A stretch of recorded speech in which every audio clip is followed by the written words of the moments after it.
Dunia mengenalnya sebagai petarung paling dominan dalam sejarah UFC. 29 kali kemenangan tak terkalahkan. Di dalam oktagon, ia terlihat dingin, fokus, dan tanpa ampun. Tapi ada satu tempat di mana Khabib Nurmagomedov tidak pernah terlihat garang, yaitu ketika di depan Ka'bah. Di sana, ia bukan juara dunia, bukan seorang legenda, dan bukan seorang superstar. Ia hanya seorang hamba, dan mungkin itulah sisi Khabib yang jarang benar-benar dibahas. Hari ini kita tidak akan bicara tentang teknik grappling dan tidak akan membahas strategi submission. Kita akan membahas perjalanan yang jauh lebih dalam, perjalanan dari oktagon menuju tanah suci.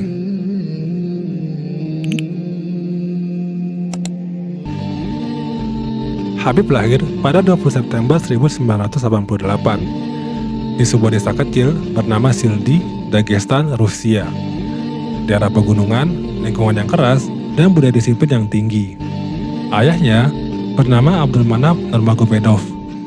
Bukan hanya seorang pelatih, ia adalah seorang guru, seorang pembimbing, dan penanam nilai-nilai akhlak yang baik.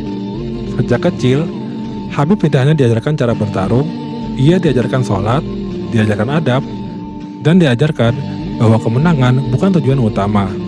Dalam banyak wawancara, Khabib selalu mengatakan, "Ayah saya mengajarkan saya untuk menjadi muslim yang lebih baik terlebih dahulu, baru menjadi seorang petarung." Jadi, ketika dunia melihatnya sebagai fighter, sebenarnya fondasinya sudah jauh lebih dalam. Iman dulu, baru prestasi.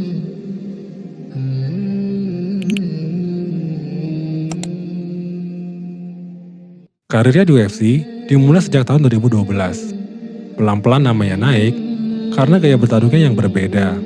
Grappling yang kuat, kontrol luar biasa, dan mempunyai mental baja. Dan pada tahun 2018, ia resmi menjadi juara dunia kelas ringan UFC.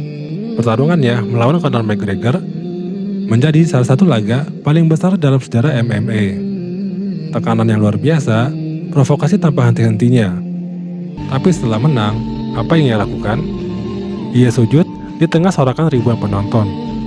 Ia menempelkan dahinya ke lantai oktagon. Bukan untuk merayakan diri, tapi untuk bersyukur.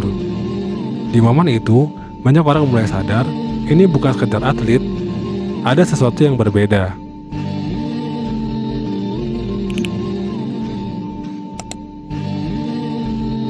Setelah menjadi juara, uang, popularitas, dan kontrak besar pun datang. Ia bisa hidup di mana saja, bergaul dengan siapa saja.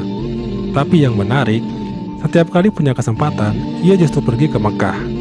Bukan untuk liburan, bukan untuk pencitraan, tapi untuk umroh. Beberapa kali, ia terlihat mengenakan ihram, berjalan di antara jutaan manusia tanpa sorotan lampu arena. Bayangkan kontrasnya. Di satu tempat, ia dikelilingi teriakan, di tempat lain, ia tenggelam dalam doa.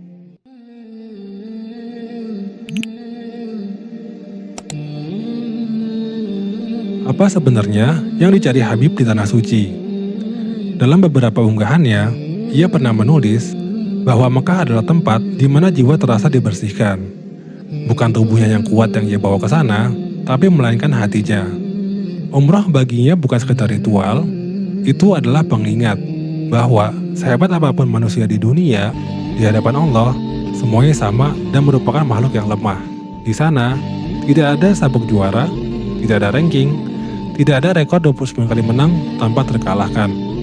Yang ada, hanya pakaian ihram yang sama, dan mungkin itulah alasan kenapa ia terus kembali.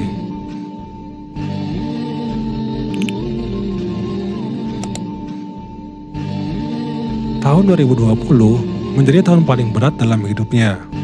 Ayahnya, Abdulmanap, wafat karena komplikasi COVID-19. Bagi Khabib, itu bukan hanya kehilangan orang tua, melainkan kehilangan mentor, pelatih, dan pondasi hidupnya. Ia tetap bertanding setelah itu, melawan Justin Gaethje. Dan tentunya, ia menang lagi. Namun, setelah kemenangan itu, ia pun menangis. Ia berbicara di tengah oktagon dan mengatakan bahwa ibunya tidak ingin lagi dia bertarung. Dan malam itu juga, di puncak karirnya, dengan rekor sempurna 29 kali menang tanpa kekalahan, ia mengumumkan untuk pensiun dini. Banyak orang tidak percaya, masih muda, masih kuat, masih bisa jadi legenda yang lebih besar. Namun ia memilih untuk berhenti. Kenapa? Karena baginya, hidup bukan hanya tentang mempertahankan gelar, tapi janji kepada ibunya. Ada nilai yang lebih tinggi daripada sabuk juara.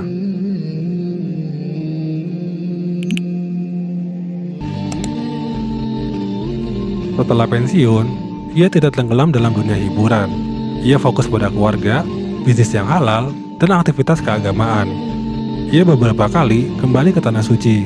Beberapa video menunjukkan dirinya berdoa lama di depan Ka'bah. Tenang, diam, seolah dunia yang dulu berisik tidak lagi penting. Di situ kita bisa melihat petarung paling dominan di dunia ternyata menemukan ketenangan bukan di arena, tapi di Masjidil Haram di depan Ka'bah, di rumah Allah.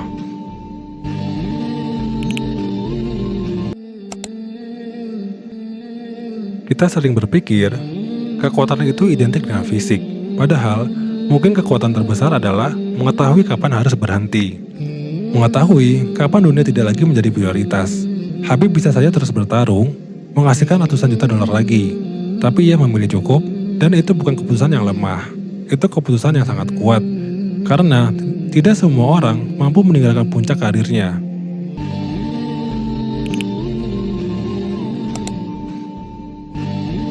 Bagi banyak muslim di seluruh dunia, Habib menjadi simbol bahwa iman dan prestasi bisa berjalan bersamaan. Ia tidak menyembunyikan identitasnya, tidak mengkompromikan prinsip-prinsipnya. Ia tetap disiplin sholat, tetap menjaga batasan, tetap menyebut nama Allah di panggung global. Dan ketika ia pergi umroh, itu bukan headline besar di media barat, tapi bagi jutaan muslim, itu pesan yang sangat kuat, bahwa sehebat apapun kita tetap butuh tempat untuk kembali.